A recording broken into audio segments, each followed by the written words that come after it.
The house was too quiet for a Monday morning. The kind of quiet that doesn't soothe, it hums beneath the surface, waiting for something to happen.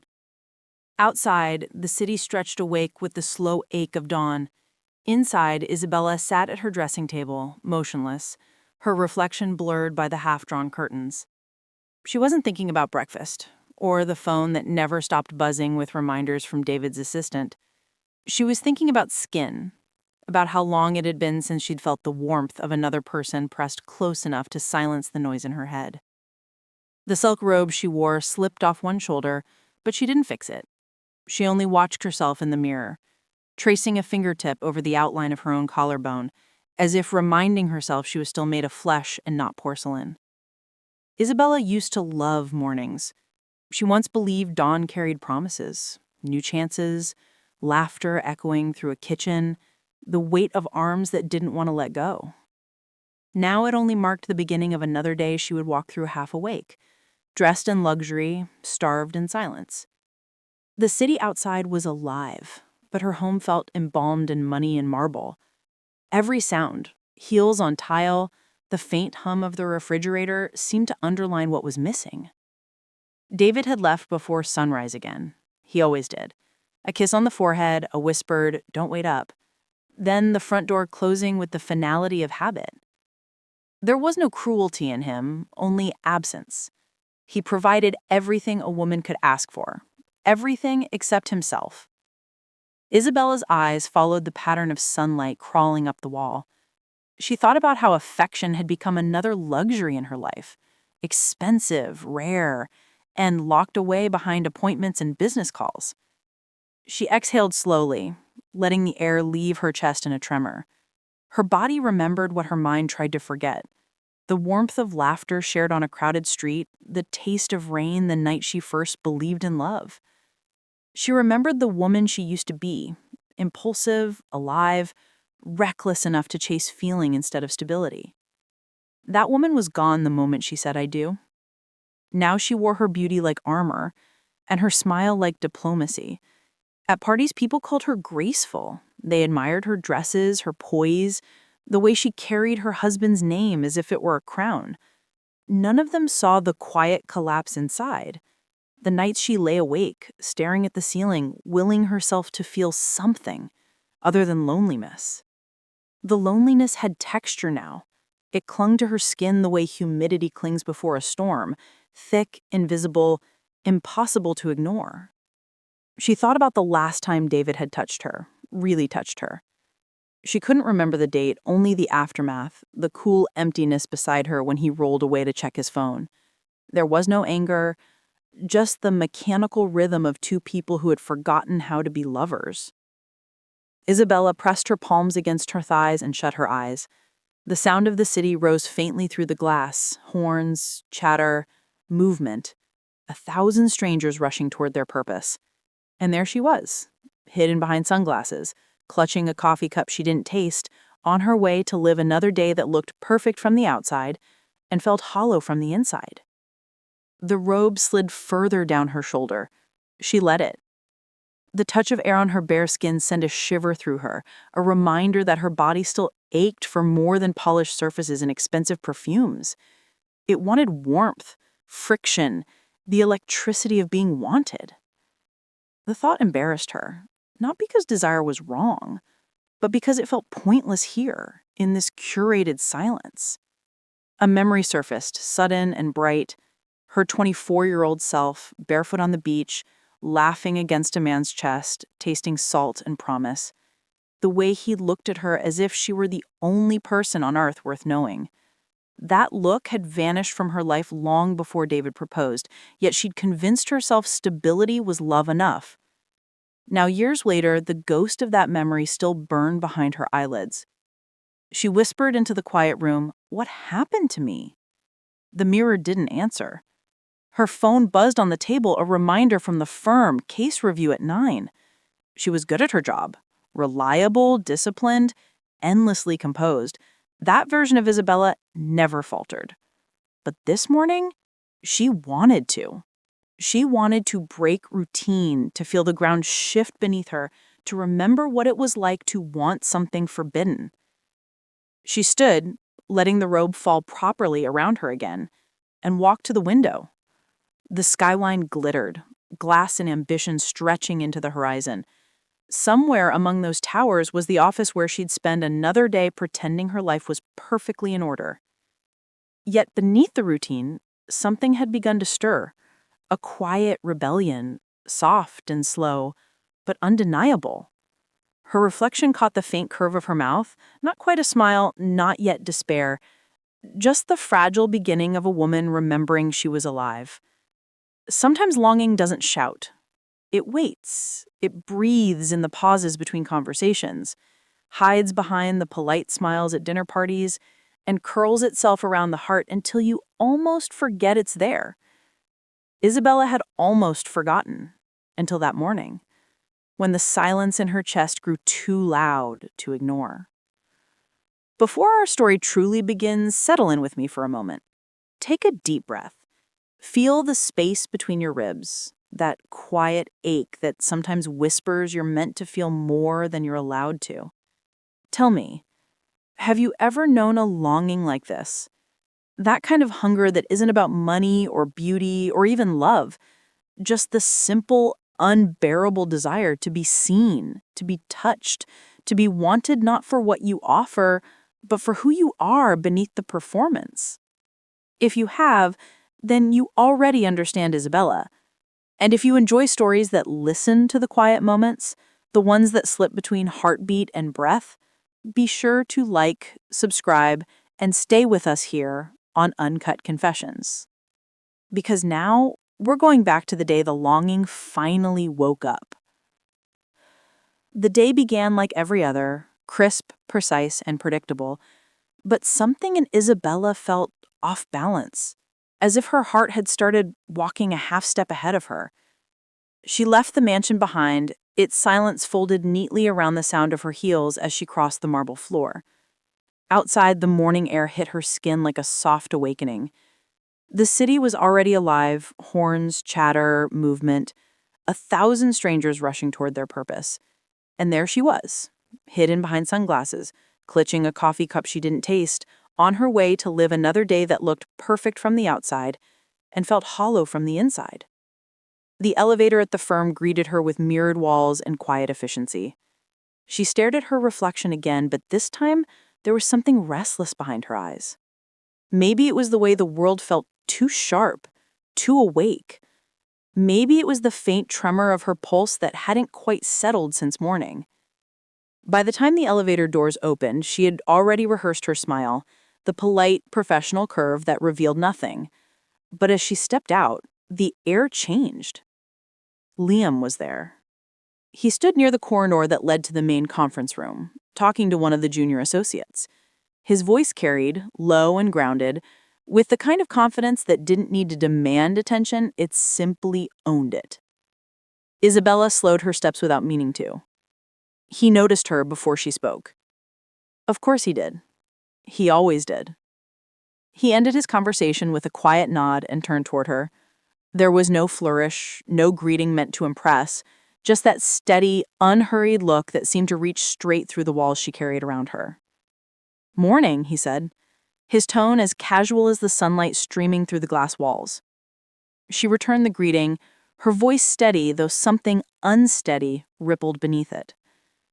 They walked toward their adjoining offices, and for a moment she caught the faint scent of his cologne, clean, subtle, familiar.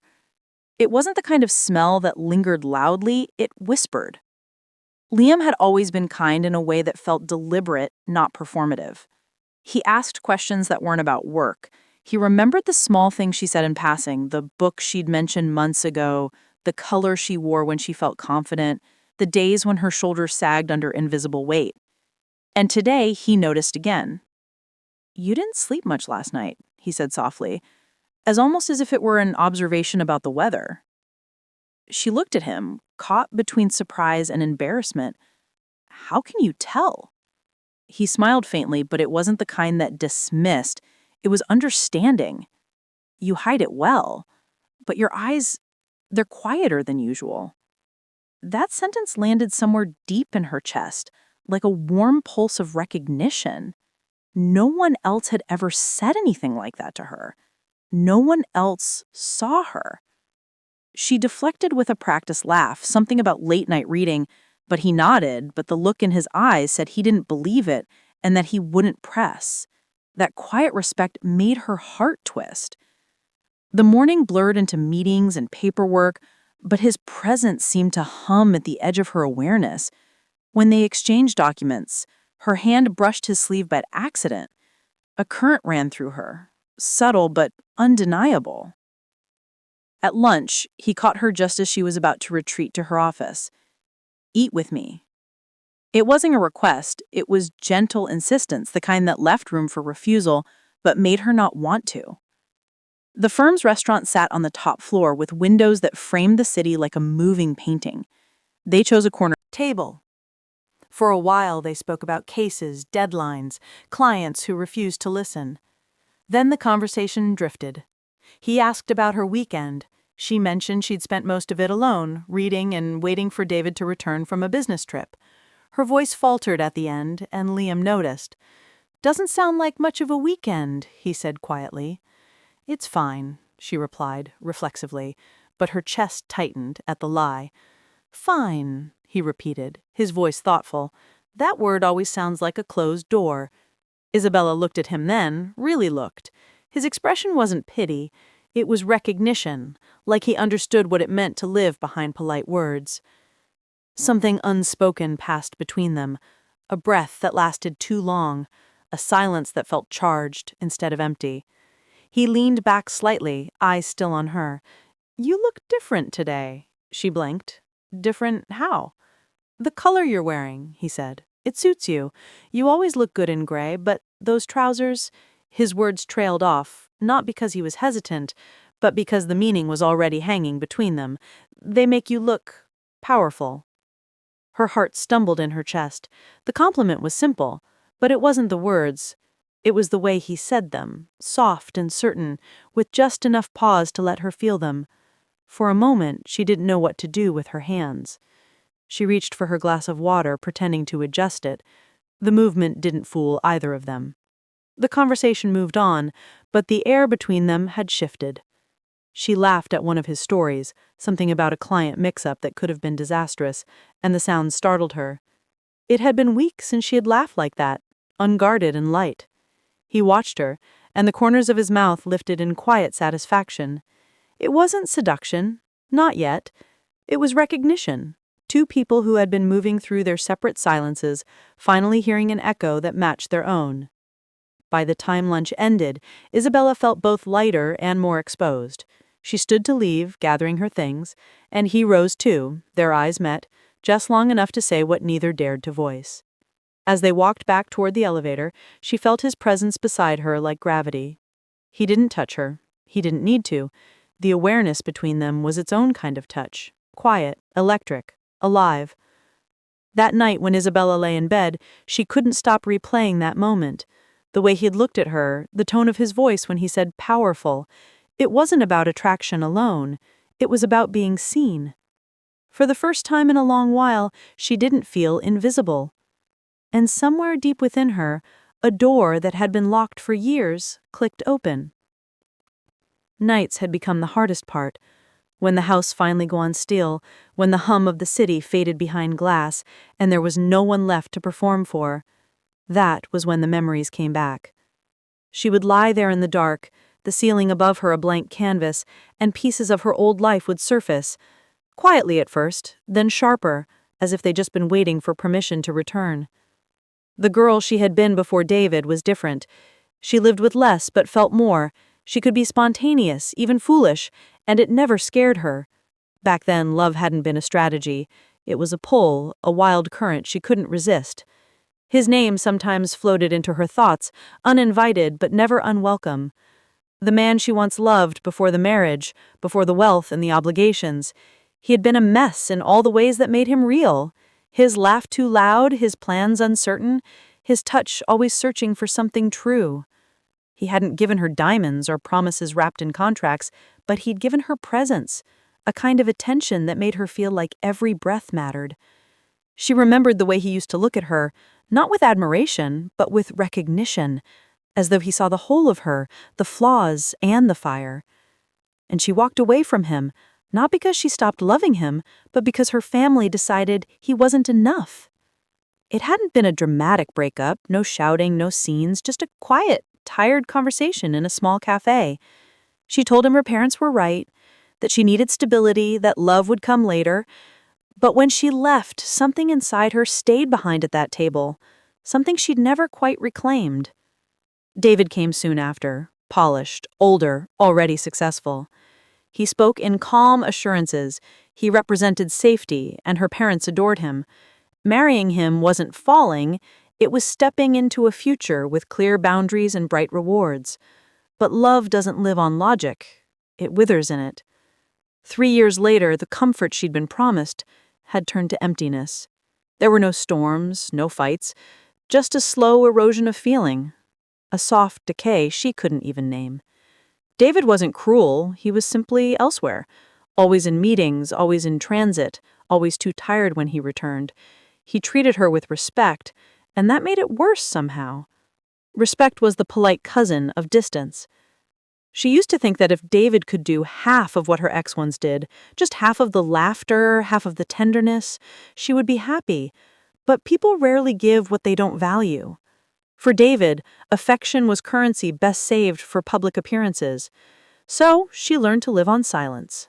Until Liam. His presence had started to undo something in her. Not in loud, reckless ways, but quietly. Like a song she hadn't realized she still knew the words to. He didn't flirt, not exactly. He noticed. The way she twisted her ring when anxious, the slight tremor in her voice when she said she was fine, the fact that she sometimes skipped breakfast but always ordered a cappuccino with extra foam.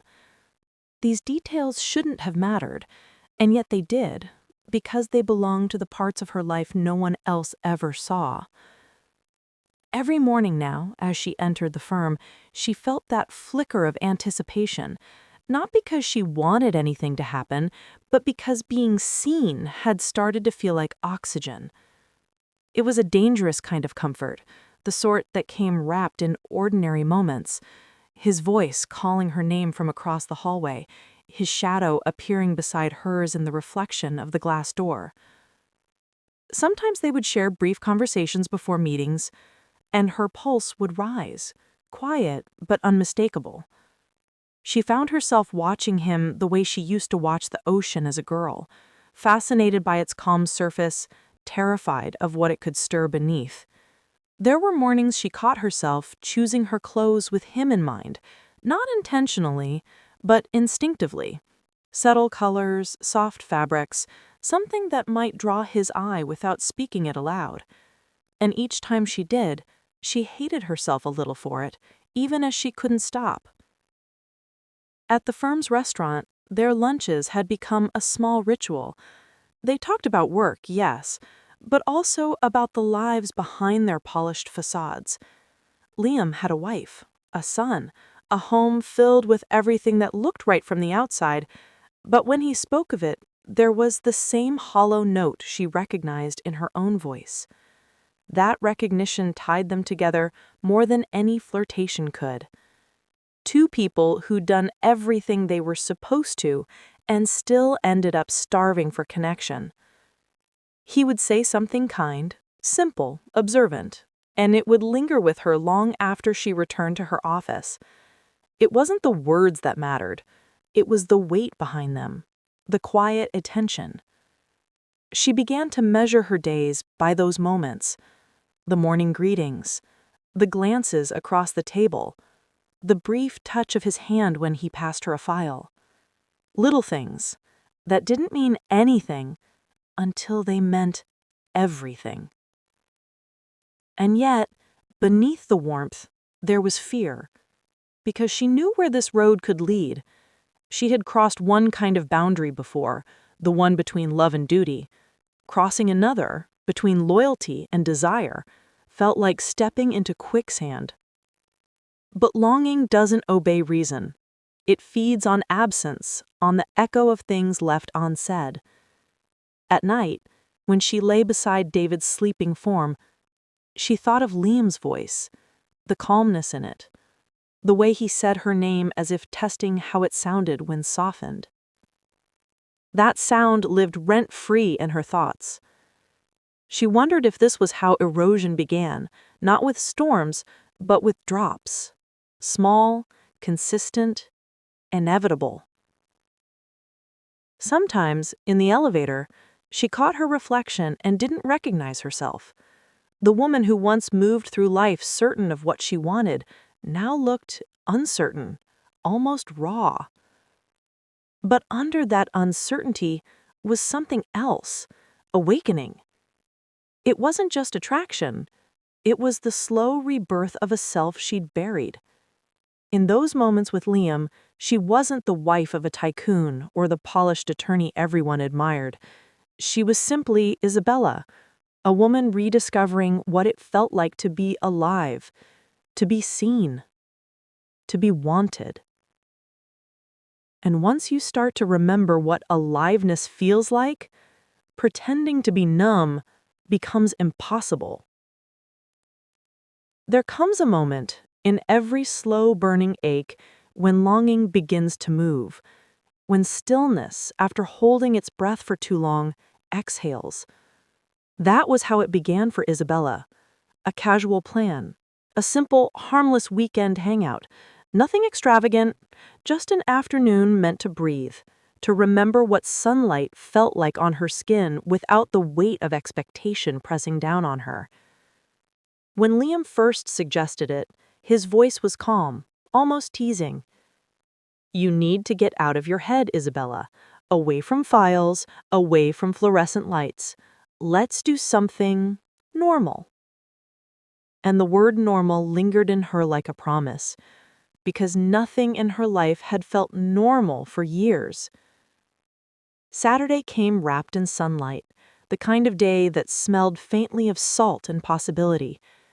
She stood before her mirror far longer than she meant to, surrounded by open wardrobe doors and a floor scattered with indecision. Dresses hung like ghosts of who she used to be, bold colors, soft fabrics, memories sewn into each hemline.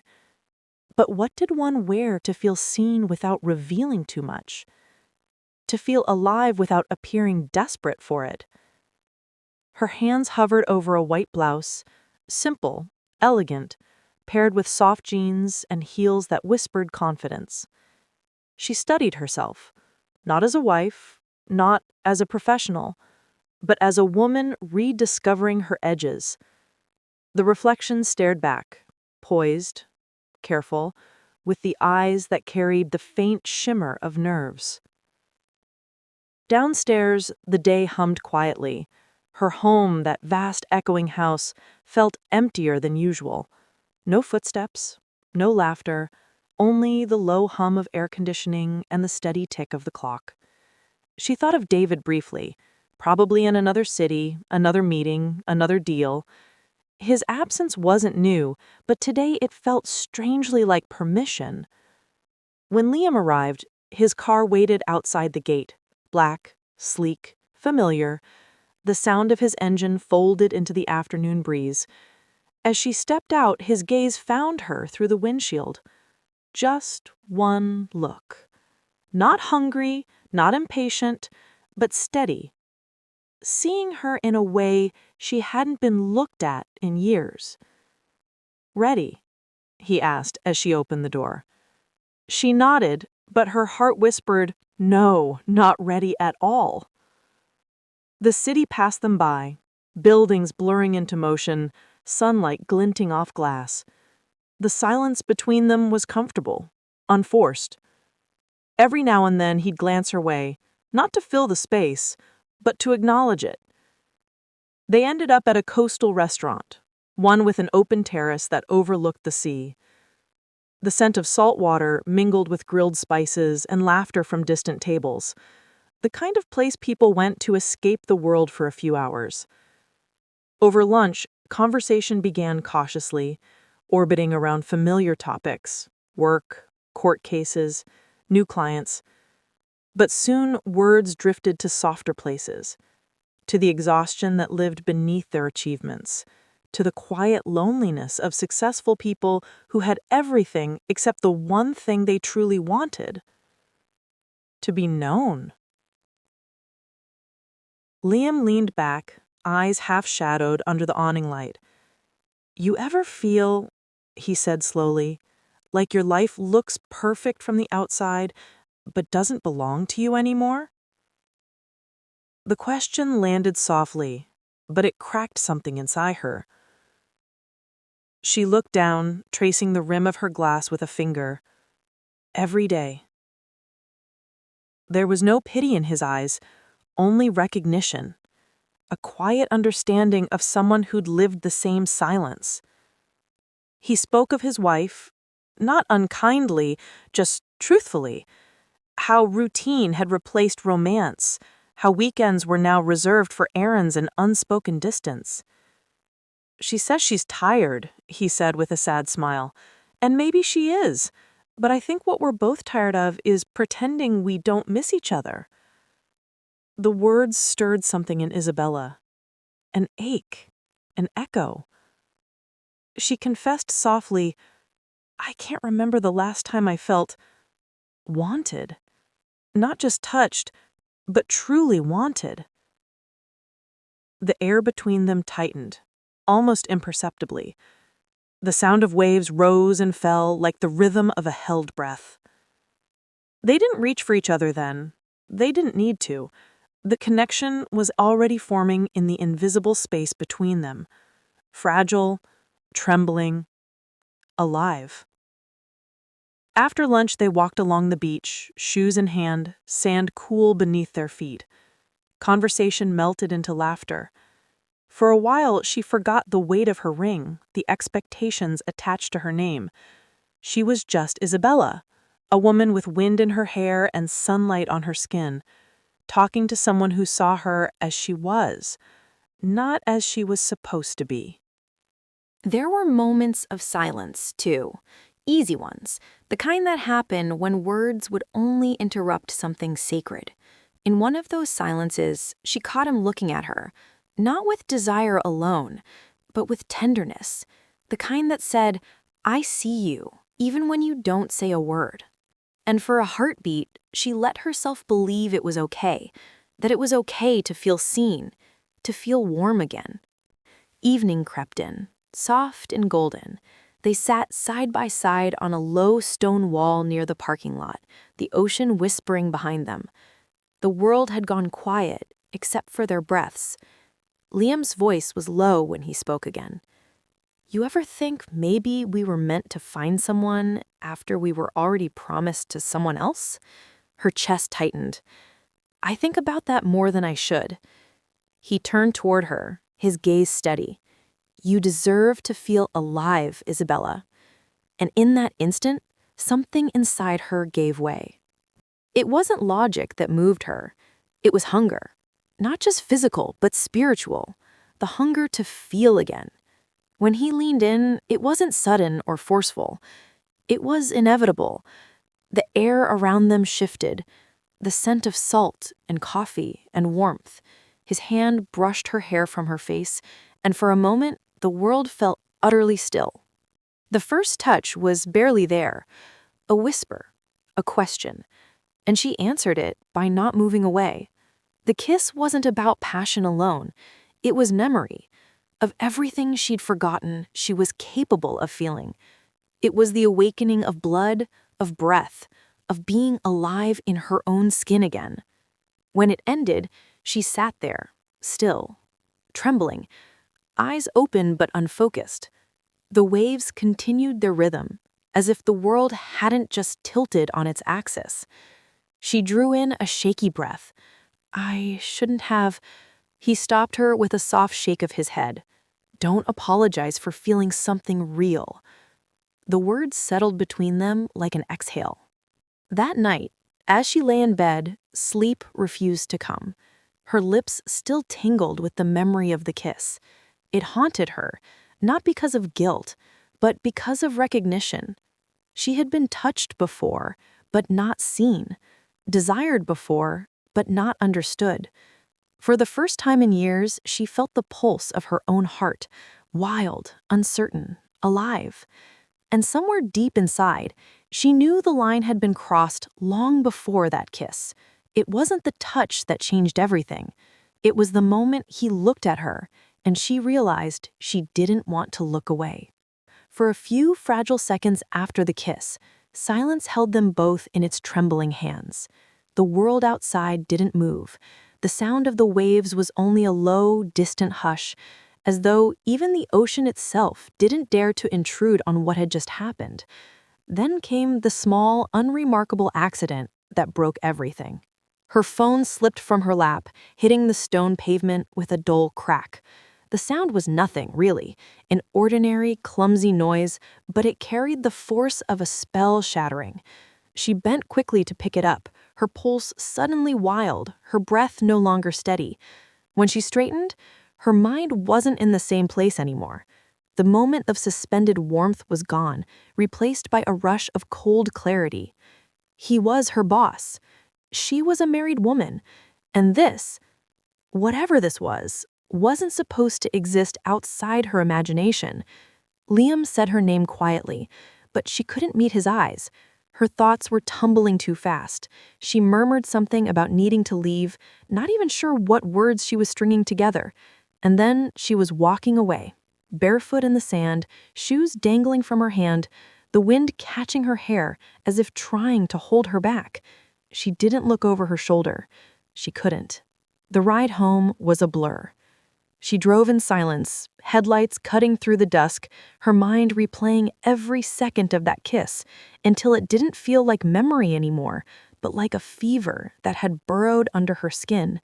She tried to justify it, tried to file it away under momentary weakness or an accident of emotion, but no phrase would hold. When she reached home, the house greeted her in its usual chilling stillness. Lights glowed in perfect order, the air smelled faintly of polished marble and quiet money. But there was no heartbeat here, no warmth, only the echo of her heels against the floor and the sound of her own breathing. She stood for a long time by the staircase, holding her phone, her fingers trembling slightly. The cracked corner of the screen reflected her face, pale, uncertain, and strangely alive. She hadn't felt this much confusion, this much feeling in years. It was terrifying and intoxicating all at once. In her room, she sank into the edge of the bed, staring at nothing. Her mind was a war zone. He's my boss, but I haven't felt like this in so long. It meant nothing. It meant everything. Outside, the wind brushed softly against the window, a whisper she didn't want to hear. She changed into her nightrobe, trying to quiet the restlessness inside, but the memory of his voice, his scent, the steady calm in his gaze, they lingered, threading through her thoughts like smoke. Every time she tried to reason herself back to safety, another memory would pull her deeper into the fire. She thought of David, of how distant he'd become. Not cruel, just absent. Their marriage had become a schedule, not a story. They shared a house, but not a heartbeat. And somewhere in the space between those silences, she had started to fade. But Liam, he had looked at her and seen her. That was what she couldn't shake. The way his eyes carried no pity, no pretense, just the simple, devastating acknowledgement that she was still there, still capable of being wanted, still capable of wanting. By the time midnight came, she was still awake, curled against the cold side of the bed that should have been shared. Her phone rested on the nightstand, silent, blank, until it lit up. One message. From him. It wasn't long. Just a few words, soft and steady. He told her not to feel guilty, that what had happened wasn't something shameful or planned. That connection wasn't always neat or fair, but sometimes it found people who had forgotten how to feel it. He said he wasn't asking her for anything, not promises, not explanations, just that she breathe and sleep and know she wasn't alone in what she felt. The message ended with her name. Just her name. Nothing more. She read it once, then again, and somewhere in the quiet ache of that enormous house, a small, helpless smile broke through. It wasn't a smile of triumph or romance, it was relief.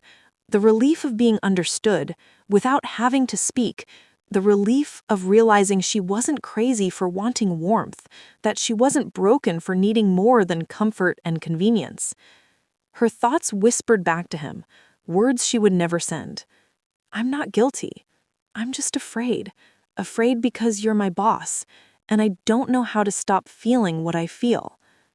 The moonlight slipped across her bed, pale and steady, casting a faint silver edge around her outline.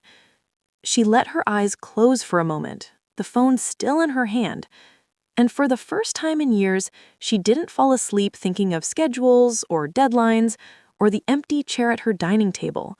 She fell asleep thinking of being seen. But morning brought reality, as it always did. At work, the air seemed heavier than usual. Her office felt both too small and too open, like the walls knew her secret. She saw him across the room, his usual calm expression in place, speaking to another associate. Their eyes met briefly, just long enough for her pulse to skip. Nothing was said. Nothing needed to be. But beneath the polished professionalism of their routine, a new current had formed. Every casual interaction now carried an invisible weight. An eye gaze held a fraction too long, a smile that felt almost like a memory, a silence that seemed to hum between them. And through it all, she wrestled with herself. The battle wasn't about morality alone. It was about identity, about the woman she had been told to be, poised, obedient, respectable, and the woman waking up inside her, full of wild, unpracticed hunger for life. The duality tore at her quietly, a war she couldn't name aloud. She could feel both versions of herself tugging in different directions, one towards safety, the other towards something dangerous, but real.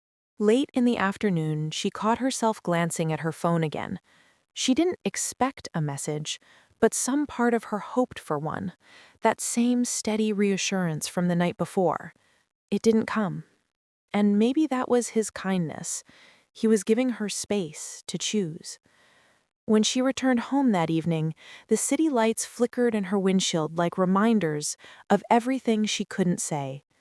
Inside, the house was once again silent, polished, beautiful, empty. She set her phone down on the table and whispered to herself, barely audible, more confession than statement, I'm not guilty. I'm just holding back. And maybe that was true. Maybe guilt was too small a word for what she felt. This wasn't shame. It was fear. The kind that comes when something inside you begins to thaw after years of cold. She stood by the window, looking out into the city's soft darkness, wondering what line she had truly crossed, the one between right and wrong, or the one between living and merely existing. Some evenings begin like any other and end with the quiet rearranging of two lives. That was how it happened, not in a moment planned, not in a place meant for confession, but in the still gray hour between work and home, when exhaustion lowers every guard. The rain that afternoon had been steady, soaking the air in that muted smell of asphalt and distant thunder. The office emptied slowly, one voice at a time, until only the hum of fluorescent lights and the tap of her keyboard remained. Isabella stayed behind, as she always did, not because she needed to, but because leaving meant returning to silence. By the time she gathered her bag, the rain had softened into a drizzle. She walked to the parking lot, umbrella in hand, and pressed the key fob. Nothing. No sound. Just the dull, unresponsive stare of a machine refusing to obey. She tried again, and again. Still nothing. A sigh escaped her lips, small and weary. Of course it would happen tonight. Then she heard his voice behind her, steady, low, familiar. Car trouble? She turned, startled, and there he was, Liam, still in his suit, jacket folded over one arm, the faint shadow of a long day on his face. He looked tired, but his eyes carried that same calm focus, the kind that always made her feel seen and slightly unsteady. "The mechanic's out of town," she murmured, glancing at her phone. "He won't be back until morning." He nodded once, decisive. "Come on, I'll drive you home." She started to protest, but the words never quite formed. There was something final in the way he said it. Not an order, not a request, just quiet care. And she was too tired to argue with care. The ride was almost silent. The windshield wipers kept a slow rhythm, and the soft glow of passing streetlights moved across their faces like shifting moods. She watched the rain trace paths down the window, her reflection faint beside his in the glass. It was strange how silence could feel so heavy, and yet so safe. When he pulled up outside her gate, he expected him to leave, to offer a polite goodnight and drive away. But instead, he glanced toward the mansion, then back at her. "You live in a museum. It must echo when you breathe."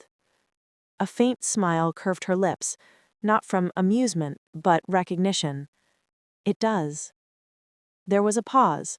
Then, as though the evening itself had decided for them, she heard her own voice say, "You can come in for a minute. The rain's still bad." Inside, the house opened around them, wide, immaculate, lifeless. The soft light from the chandelier spread across polished floors and empty spaces. Even the air smelled untouched, as though the rooms had forgotten how to host laughter. The maids moved quietly in the background, like ghosts performing routine.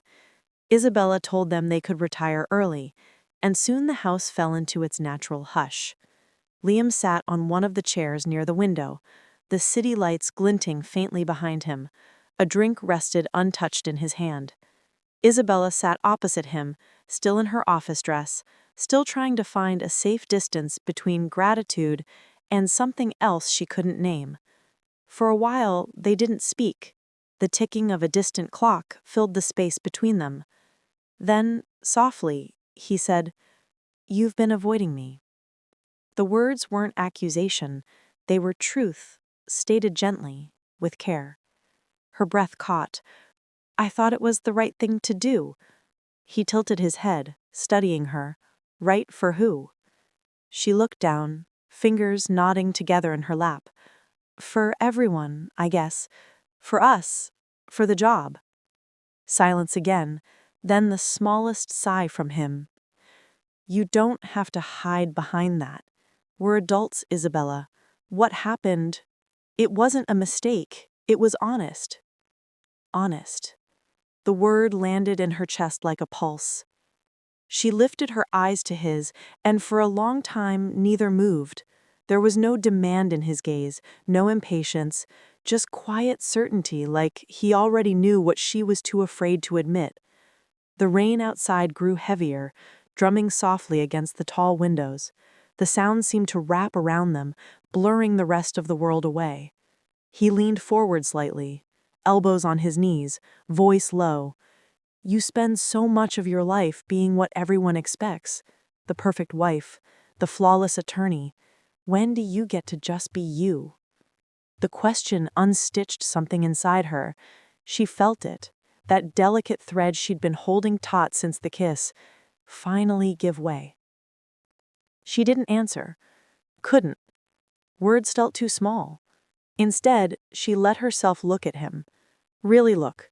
The faint lines around his eyes, the tired steadiness of his posture, the warmth that never seemed to leave his expression. Everything about him felt real, grounded, human. He stood then, setting his glass aside, moving toward the window. His reflection merged with the night beyond the glass, a shadow outlined by city light. He said quietly, "If you want me to go, I will. But if you're tired of pretending you don't feel this, I'll stay." The air between them thickened. She could hear the soft thud of her heart, the distant roll of thunder. She rose from her seat, slowly, almost involuntarily. The distance between them closed with a few hesitant steps. When she stopped beside him, the silence changed. It wasn't the silence of guilt or fear anymore. It was recognition. Two people standing on the edge of something they both knew had already begun long before tonight. He turned toward her, and their eyes met, close enough now that she could see the flicker of uncertainty there, matching her own. And in that fragile, suspended moment, the world fell away. There were no grand declarations, no sudden rush, just the quiet acceptance of what they had been circling for weeks, the realization that connection doesn't always wait for permission. What happened next wasn't about impulse or rebellion.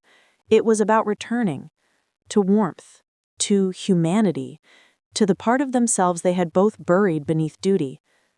Later, when the house had gone still again and the rain had slowed to a whisper, Isabella sat alone in the dim light of her living room. The city beyond the glass had softened into a blur of gold and gray. She felt neither guilt nor pride, only peace. Not because she had done something right, but because she had, at last, done something true. Liam's presence lingered even after he'd gone, not as a shadow, but as calm. The air he left behind Morning seemed came lighter quietly, somehow, the as though the first walls light filtered themselves through had her finally curtains, exhaled. pale and And in gentle, that quiet, she gliding over the understood edges of something she'd been furniture too that afraid to had for name. years stood as Sometimes silent intimacy witnesses isn't to about absence. possession. The It's about house, permission, usually a to monument to feel, routine, to breathe, felt different to now, exist again. like it had finally exhaled. Isabella woke slowly, her senses stretching toward the newness in the air. She felt lighter, as if the night before had stripped away layers of something she hadn't realized she'd been carrying: expectation, guilt, restraint. There was no panic rising inside her, no surge of regret, only stillness, and within that stillness, a quiet hum of satisfaction. She sat on the edge of her bed, the faint sound of the city reaching her from beyond the windows. The day would go on, of course, it always did, but she felt, for the first time in years, as though she could go on with it, not as someone's wife, not as a flawless professional, but as herself. It was strange how light guilt can seem when it's weighed against relief. She remembered the look in Liam's eyes before he left. It hadn't been triumph or possession, only understanding, like two people who had simply acknowledged the truth of each other. That truth still lingered in her chest, pulsing softly, like a heartbeat that finally found its rhythm again. Downstairs, the house stirred. The clink of dishes, the faint murmur of the maids, the scent of coffee. Ordinary sounds, yet they felt entirely new to her. The same routines, but through a different lens. She poured herself a cup, held it in both hands, and let the warmth seep into her palms. Her reflection in the kitchen window caught her by surprise. She hadn't looked closely at herself in so long. The woman who stared back wasn't perfect. There were fine lines near her eyes, a faint tiredness that came from years of trying too hard to be unbreakable. But beneath that, there was something else. A softness, a quiet spark.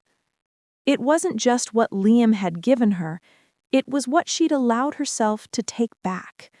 For too long, she'd been living as though her worth was something to be earned through silence and compliance, through looking the part, playing the role. But last night had reminded her of something much simpler. She was still alive. Her pulse still quickened. Her body still remembered how to want. She thought of David, his routines, his endless business trips, his world of meetings and contracts. She didn't hate him. She never had. He wasn't cruel. He was simply distant, shaped by a life where success mattered more than intimacy. And she, for her part, had accepted the comfort of stability at the cost of herself. Now the equation felt different. It wasn't that Liam had replaced David. He hadn't. This wasn't about one man over another. It was about remembering that she still existed beneath the titles and the expectations. Later, at work, everything appeared normal. The same corridors, the same polite greetings, the same rhythm of the office clock. But beneath that polished surface, the world hummed differently. She moved differently. She spoke differently. People noticed without knowing why. Even Liam seemed to recognize the shift before she said a word.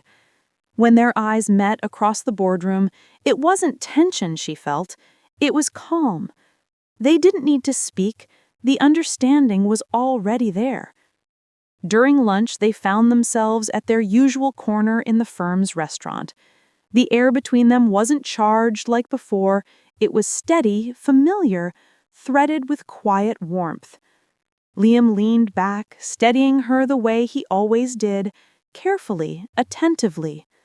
"You look rested," he said finally, a trace of a smile curving his mouth. She laughed softly, stirring her tea. "I feel different." "Different good?" "Different real." He nodded, and the conversation drifted into work, into clients, into small jokes and shared glances. But beneath the ordinary talk, something larger lived, an unspoken agreement that what they had wasn't chaos, but connection. That night, alone again, Isabella stood on her balcony and looked over the city.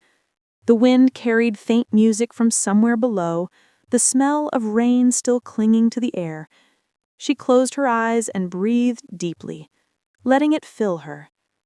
For years she had measured her happiness in comparisons, in how her life looked beside someone else's, in how much she had or lacked.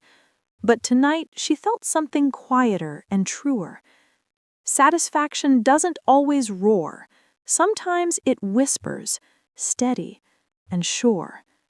She thought back to the girl she used to be, the one who loved without calculation, who laughed too loudly, who wanted too much. Somewhere along the line, she had buried that version of herself beneath layers of sophistication and control. But that version of herself wasn't gone. She'd only been waiting. Now she could feel her return in small, almost imperceptible ways, in the way she smiled without forcing it, in the way her shoulders no longer tensed when she heard her name, and the way she looked forward to mornings again. And Liam, he was part of that awakening, yes, but not its entirety. He had been the mirror, not the maker.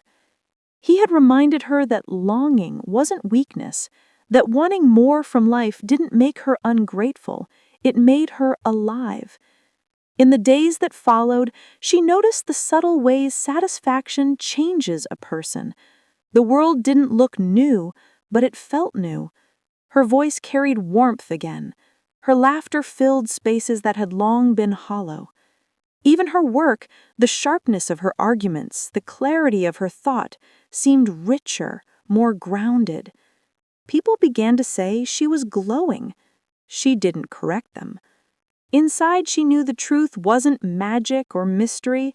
It was simply what happens when a woman stops apologizing for her own hunger. Still, there were moments of reflection, quiet flickers of thought that wondered what lines had been crossed, what futures might have been altered. But she didn't dwell there. Guilt belonged to a different version of her, and she had already outgrown it. Liam remained a steady presence, not demanding, not possessive. When he passed by her office door, he didn't linger or stare. He simply existed in her world, and that was enough. Sometimes they shared a smile, a look that said, "I see you," and that was its own kind of intimacy. The satisfaction she felt wasn't about him alone, it was about what his presence had awakened in her. He had touched something long asleep, and in doing so, had reminded her that she could touch her own life again, shape it, feel it, live it. And so, when she stood before the mirror each morning, pulling her hair back, fastening her earrings, straightening her suit, she no longer saw the perfectly curated image of a woman playing a role. She saw someone who had learned the quiet art of honesty. She no longer walked through her marriage pretending it was enough. She no longer walked through her days as though fulfillment were something to be earned. Now, she simply was. Trapped, perhaps, but not by sorrow, and not by guilt. The only thing that bound her now was the strange, undeniable satisfaction of being seen, of finally allowing herself to want without apology. And in that paradox, caught between two worlds, two truths, Isabella found something resembling freedom. Not the kind that shouts, but the kind that breathes. The kind that whispers, "You're alive again." Evening came like a curtain being drawn across a stage. The city lights blinked to life, one by one, 1,000 windows glowing in silent rhythm, each with its own story, some bright with laughter, others dim with the weight of what might have been. She stood by the Inside window Isabella's again, home, the the same air spot felt where only nights unusually ago she had still. stared out at the The world maids and had felt gone, its cold the echo of indifference pressing footsteps against the fading down the glass. hall, But and all that tonight, remained was the the silence soft didn't hum of the wound. refrigerator It simply and the was. rhythmic A ticking of the companion she clock could that breathe sat beside. above the mantelpiece. And then she heard it. The familiar sound of tires rolling up the driveway, the soft crunch of gravel beneath expensive rubber, a car door closing, the low murmur of a voice. His voice, greeting the guard at the gate. David was home. It had been weeks since she'd last seen him, business trips that stretched longer than expected, dinners with investors, meetings that ran into midnight. She had grown used to his absence, accustomed to the way his presence arrived like a formal letter, expected, scheduled, devoid of surprise. She turned slightly, smoothing her blouse with hands that felt steadier than she thought they would. She wasn't nervous. She wasn't even pretending. She simply existed in that moment, aware of the woman she had been, the woman she was now, and the space between them. The door opened. David stepped in. His scent familiar, his suit crisp, his eyes tired but alert. He smiled the way men smile when they've rehearsed it 1,000 times before. Polite, practiced, not unkind, just distant. "Isabella," he said softly, setting his briefcase down by the couch. "You look well." There was warmth in his tone, but it was the warmth of habit, not intimacy. A practiced gentleness meant for comfort, not connection. "Welcome home," she replied, and the words left her mouth like leaves carried on wind, light, effortless, detached. He looked around the room, his gaze moving across the familiar furniture, the carefully placed flowers, the perfection that had always defined their home. "Everything looks the same," he said. "Yes," she murmured, eyes on the window. "It usually does." There was a pause, the kind that used to make her anxious, that used to fill her with the need to say something to keep the moment alive, but not tonight. She let the silence breathe between them, watched him remove his jacket, watched him pour himself a drink, watched him settle into the life they'd built, the one that looked so beautiful from the outside and felt so hollow from within. "How was your trip?" she asked after a long while, her tone light, almost musical. He shrugged. "Profitable." That was his language, profit and loss, gain and return. For him, the world existed in balance sheets and risk forecasts. He had never learned to measure love in anything other than reliability. He took a sip of whiskey, his eyes drifting toward her. There was something almost searching in the way he looked at her now, as if he could sense that something had shifted but couldn't name it. "You've changed," he said finally, voice low. "Have I?" "Yes. You seem calmer." She smiled faintly. Maybe I finally stopped waiting. He frowned slightly at that, unsure whether it was a confession or a joke. He let it pass, returning his gaze to the glass in his hand. The air between them felt polite, almost ceremonial. Every word measured, every gesture carefully placed. There was no tension, only absence, the kind that doesn't ache anymore because it's been numbed by time. She sat across from him, her body relaxed, her voice steady. She noticed the way his hair had thinned slightly, the faint exhaustion in his eyes.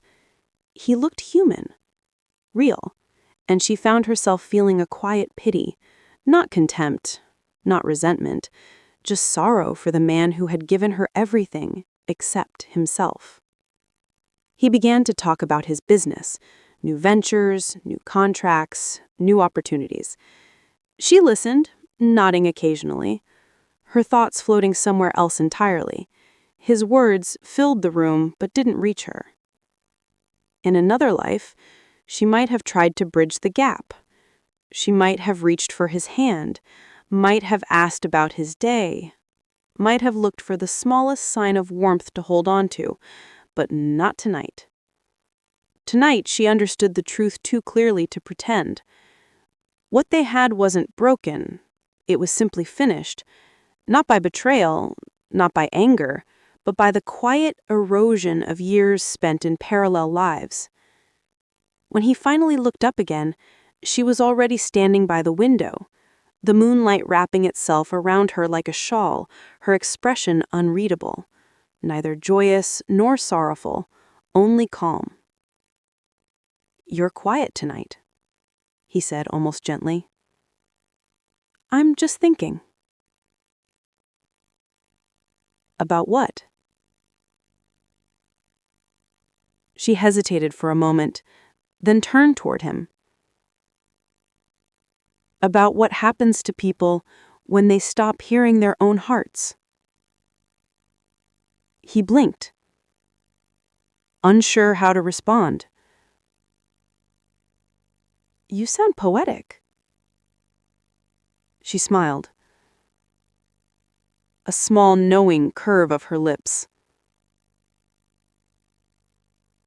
"Maybe I am." And just like that, the distance between them became undeniable. Not cruel, not dramatic, just final. He finished his drink, stood, and kissed her cheek out of habit. "It's good to be home," he said softly, before heading upstairs. She remained where she was, eyes fixed on the empty glass he left behind, its imprint glimmering faintly in the low light. The sound of his footsteps faded, and the house fell back into silence. But it wasn't emptiness she felt now. It was clarity. The kind that comes after a storm has passed, and the air is finally still again. She looked at her reflection in the window, her face framed by the night. She didn't look like a woman who had sinned or strayed. She looked like someone who had returned to herself. Was it a betrayal? Maybe. Or maybe it was a rescue. What is a heart allowed to want when it has been quiet so long? Maybe the answer wasn't about right or wrong. Maybe it was about truth, the quiet truth that every soul hides, the one that whispers, "I want to feel alive again." And in that whisper, there is both danger and salvation. She turned away from the window, the city lights fading behind her, her steps unhurried, her pulse steady. The night would go on. So would she. Before our story fades completely, tell me this. Have you ever loved so quietly that it almost disappeared?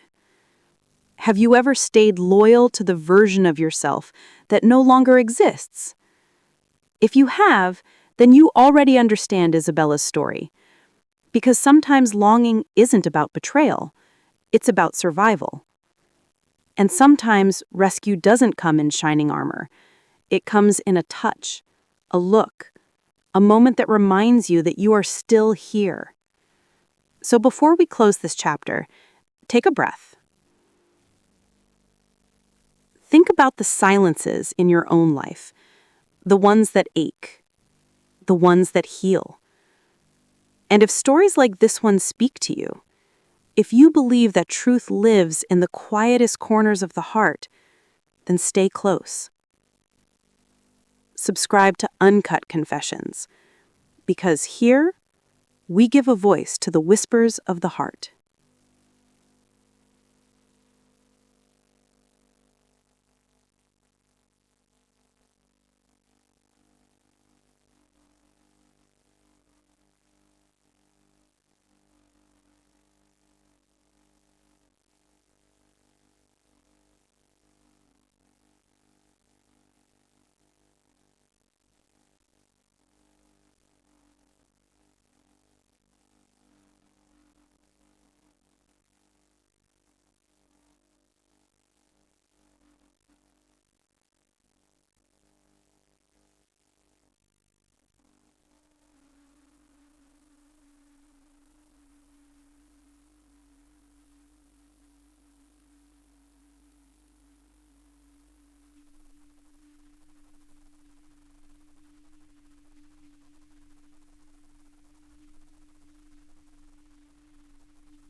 The night deepened, slow and unhurried.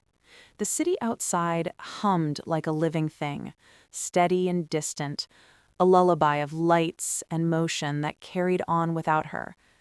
But inside, in that vast and echoing house, there was peace.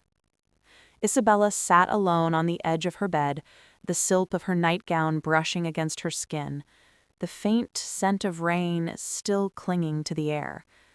The lamp beside her cast a golden halo over her face, softening the sharpness of her features. Her hair fell loose around her shoulders, untamed in a way that once would have made her self-conscious. Not tonight. Her gaze drifted toward the doorway, the one her husband had walked through hours ago, and for a brief moment she wondered what he dreamed about when he slept beside her yet miles away. There had been a time when that thought would have broken her heart. Now it only drew a quiet sigh from her lips. The ache was still there, yes, but it no longer owned her.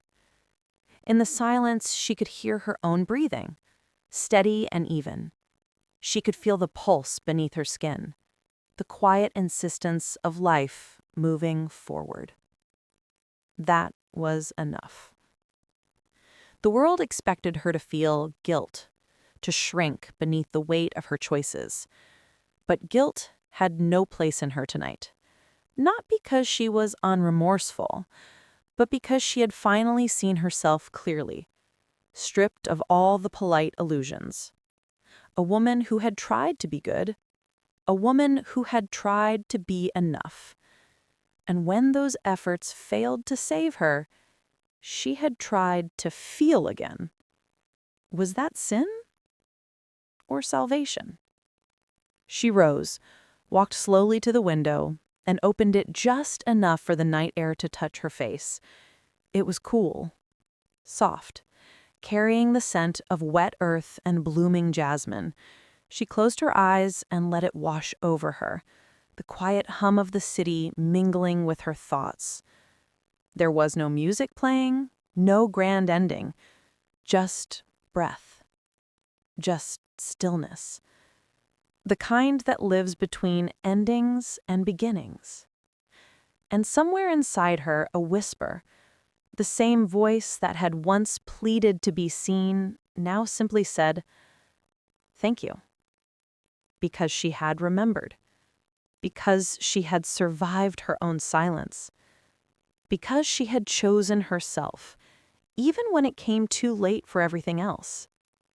She turned off the light and lay back, eyes open, watching the faint glow of the moon trace its way across the ceiling. Her hand rested gently over her chest, feeling the steady rhythm there, a reminder that she was still here, still capable of feeling, of wanting, of being. Outside, the rain began again, soft, patient, forgiving. Tell me, have you ever lived through a night like this? The kind that doesn't end with answers, but with acceptance? Where the silence doesn't hurt anymore, it just holds you? If you have, then you already understand her. Because not every rescue comes from the outside. Sometimes it's the quiet rebellion of the heart saying, I will not disappear. And maybe that's what love really is. Not the promise of forever, but the courage to feel again after forgetting how. So if you've listened this far, take a breath. Remember your own quiet longings, the ones you never told anyone, the parts of you that waited in the dark for permission to want again. This was Isabella's story, not of betrayal, but of remembering. If you believe in stories found in the quietest corners of the heart, in the moments between right and wrong, between silence and touch, then stay with us. Subscribe to Uncut Confessions. Because here, we give a voice to the whispers of the heart.